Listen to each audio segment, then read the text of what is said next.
Greetings and welcome to the energy of Capricorn. This is Ron from Tarotofthetwinsun. The 10th house is open. Tarotofthetwinsun is a functional division within the order of the Twin Sun. Please take only what you will. I do welcome you to the channel for my subscribers, and if you're new, please subscribe for new content. We shall be doing today the Great Mirror. The Great Mirror is a tool devised by the order of the Twin Sun in order to see particular influences of karma that affect Capricorn and the opposite party, which is usually a significant other. This is only for those who are open to advice in terms of karmic backlog, how to deal with that, how to deal with action, right action, and doing the right thing when it comes to a particular situation with Capricorn and a significant other. Now, the mystery of the 10th and the 4th house axis encompasses Saturn and the Moon. Okay. And it is a cardinal energy. It is something that is tied directly to home as well as hearth, and home and hearth's relationship to the outer world. The inner world versus the outer world comes within this axis. And because it is cardinal earth and water, it has to do with the affluence of what we can gain and what we can value in terms of materialism, but then also it's linked to the spiritual path. It's linked to the 4th, the 8th, and the 12th houses, the houses of moksha or liberation. Okay. And the finger of God, the yod, points to the 9th and the 11th houses here. So this has to do with not only the ability to go out into the outer world, but also to seek out truth, to seek out purpose in terms of dharma, as well as with the 10th house, to seek out a way to alleviate any extensive modes of karmic resonance, baggage, okay? And to sort of elevate it in a way, move from the 10th house, Saturn, into another Saturnian house, the 11th, combined with Uranus, to infuse essentially realistic situations with others, people who are Cancer dealing with people who are realists, that are trying to find a way into a truthful way of doing things, and to sort of lifting up humanity in some way, shape, or form. The others see you as someone who is mutable with the 3rd house, moving into the 5th, trying to fixate, to stabilize, to sort of ground the 4th house's energy. Okay. And this also has to do with Gemini to Leo, essentially the sun's energy, trying to find radiance in one's inner world, okay? And to encompass that, that is the mystery of Cancer, seen through the lens of Capricorn. That is the 10th house and the 4th house axis. So let's go ahead and do a bit of karmic reading for the month of November. This is for the month of November 2022. And I think that you may find that with all the sort of retrograde planets, or at least 7 of them, 6 or 7 of them, in the month of October, the movement forward is going to provide a lot of clarity for doing things in terms of clear influence. I mean, retrograde gets a bad rap, but I think that with all the direct motion, there should be a lot of positive things happening in November.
So what I do see here for this month is a voice or a way of thinking, clear-mindedness coming to fruition.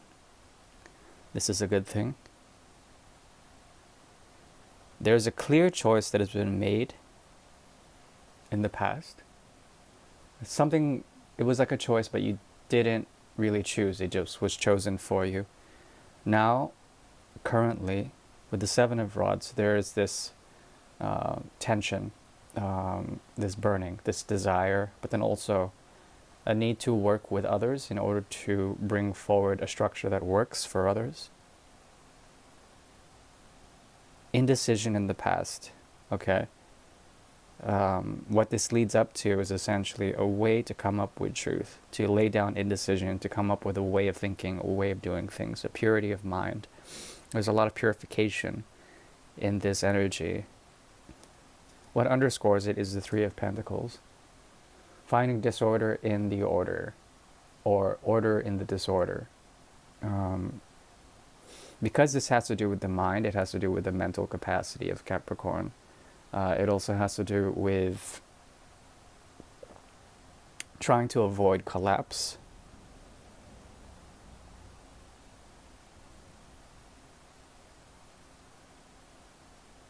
If you feel that you have to defend yourself from anything, it would be right to do so. Something about creating barriers, building walls. Walls will actually help you at this point in time, especially when it comes to the disorderly conduct of your society, of the way things, of the invisible hand, how things are affecting you in terms of others' influence, especially others who you don't know what their influence is like, where it's coming from. There's an ability for you to create boundaries in order to purify your own desires, your own sacrifices, your own way of doing things with others. Okay? To find the Ace of Swords. That's what I see.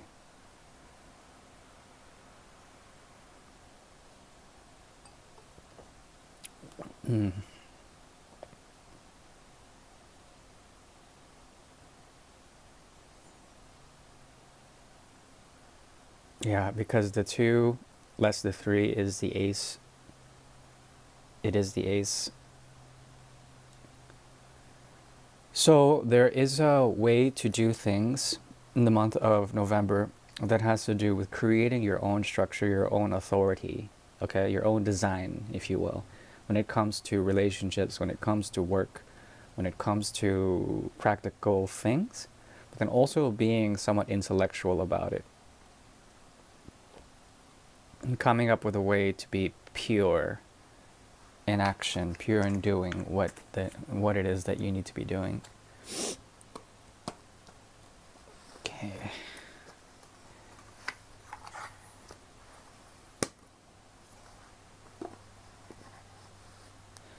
So I'll be working from a very old deck. It's from 1890. It's a version of the BP Grimaud Parisian deck.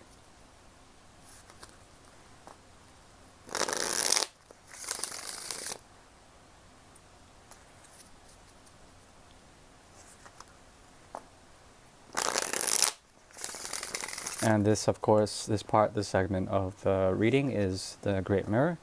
Please take only what you will.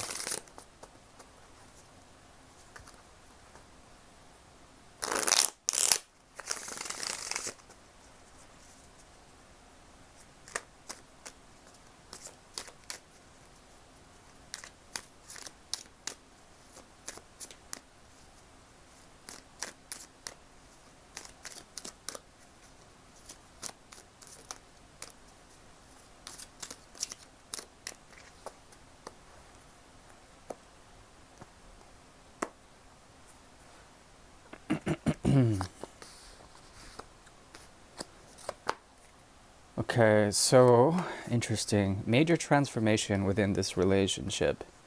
The end, the beginning. There's that Ace of Swords we're looking for in them.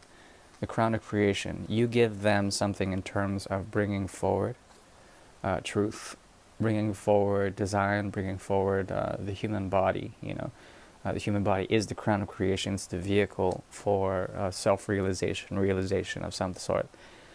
They represent this, but also you give this to them.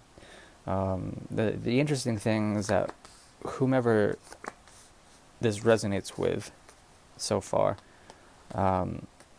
they see you as,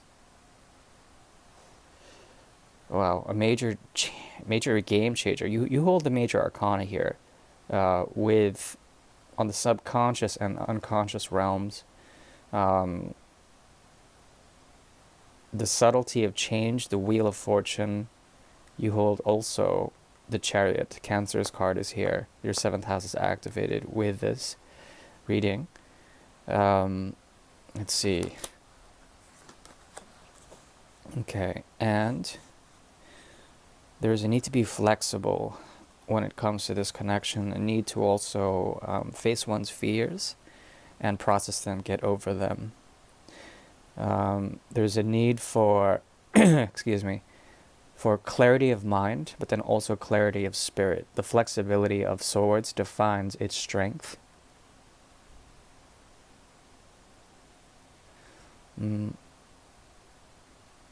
I see.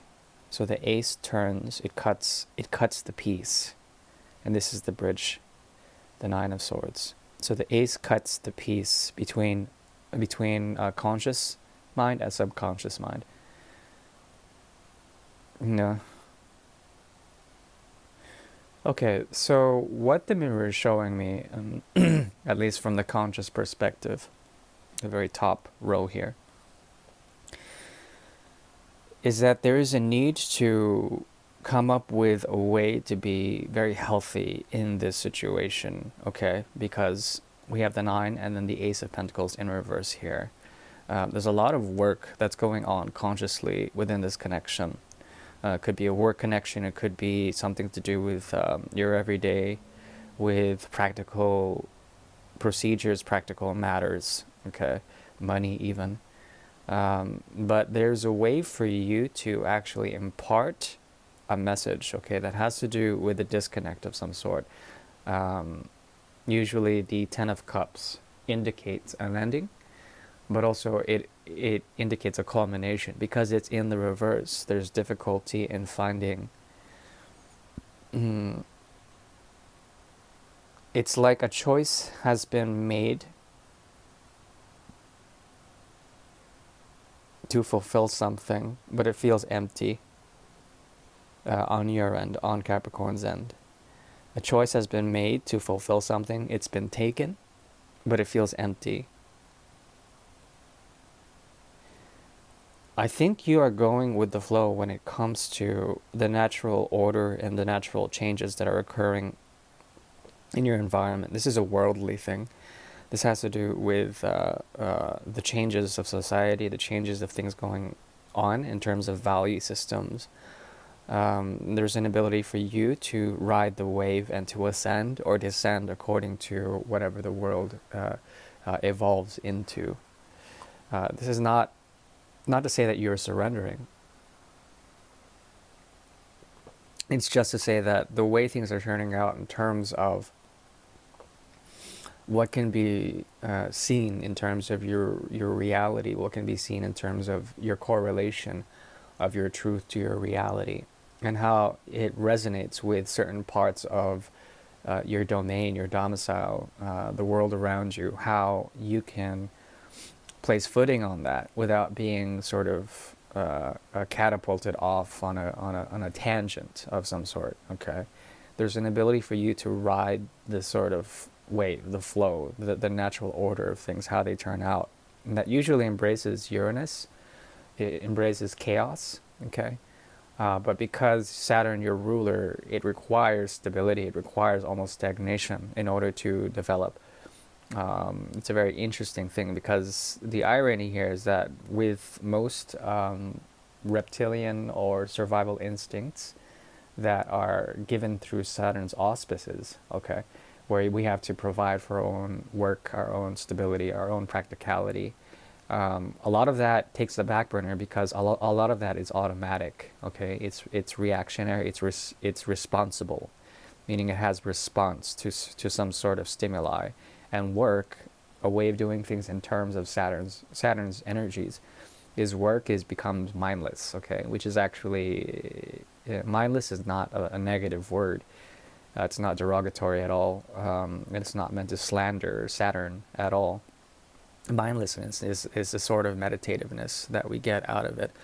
And because of the world card showing up here in parallel with the sun, or the Ace of Pentacles in reverse here, there's an interesting sort of way to see a new beginning that has an end, that is ended in some way, shape, or form. Okay, this has to do with also them coming up with a new cycle, a new way of doing things, a new way of thinking about things. Okay, because we have the Ten of Swords here, a numbness, a stillness. Both of you are reflecting this type of like you can't control what eventually comes out, and this provides a new beginning, but it's a hidden beginning, a secret type of wealth, a secret type of shared wealth that has to do with the hidden sun, the darker sun, or potentially the 10 shows up as well with the 9 of Pentacles and the Ace of Pentacles in the mirror.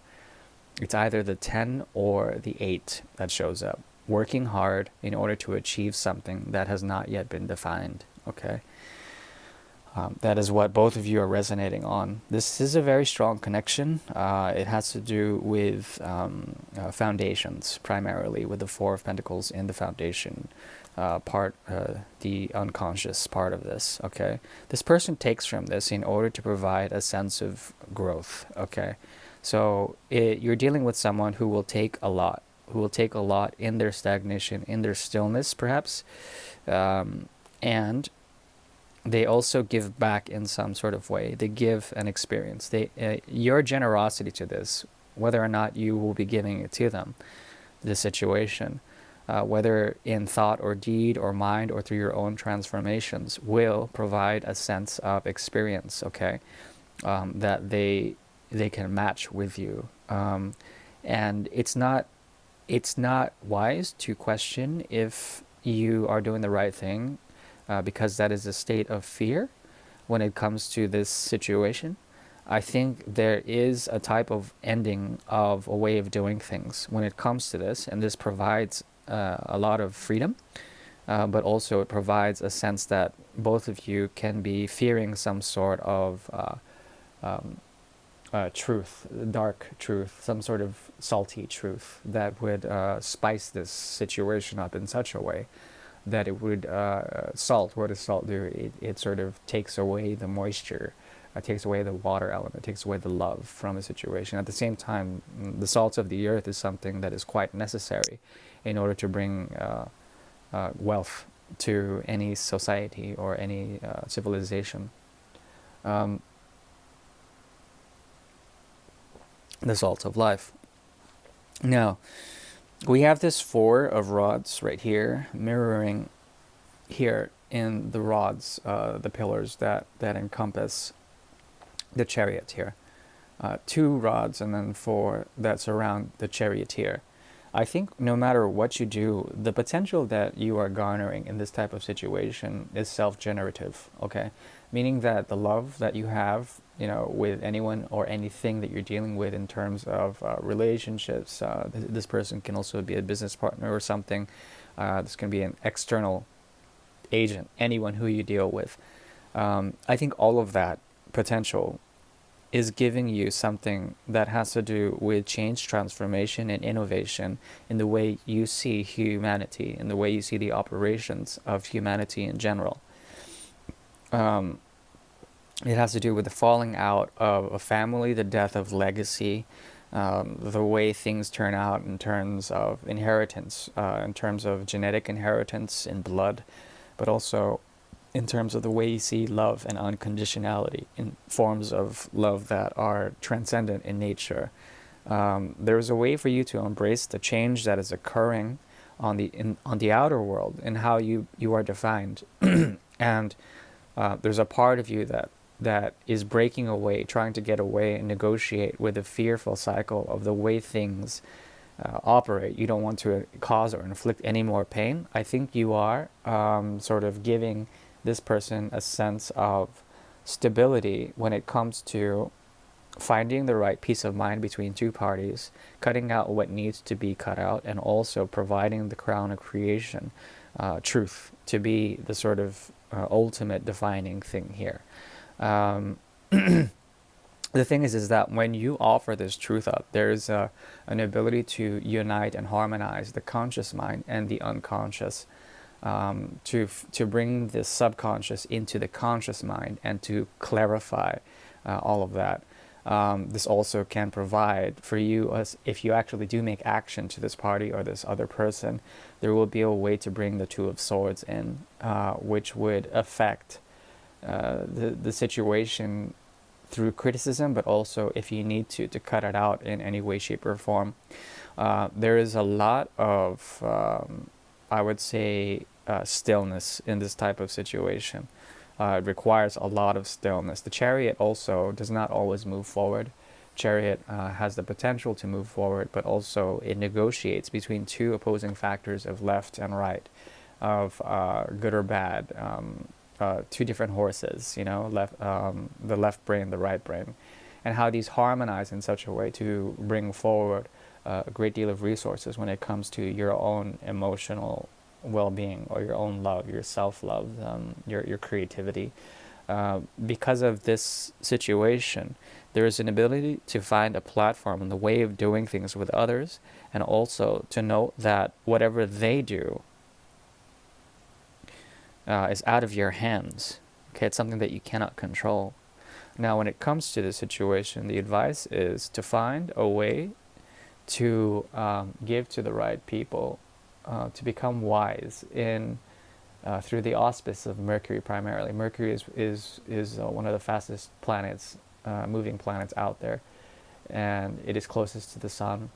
There's something about this where you can see into your purpose, your sense of expression, your sense of self-doing or self-righteousness through the solar purpose, the solar energy, and by noticing where you place your time, your efforts, your communications, your friendliness, your work, where you tend to put that resource, can be informed to you by a higher self, a higher knowing through the solar initiative path. Okay, yeah, that's what I'm seeing.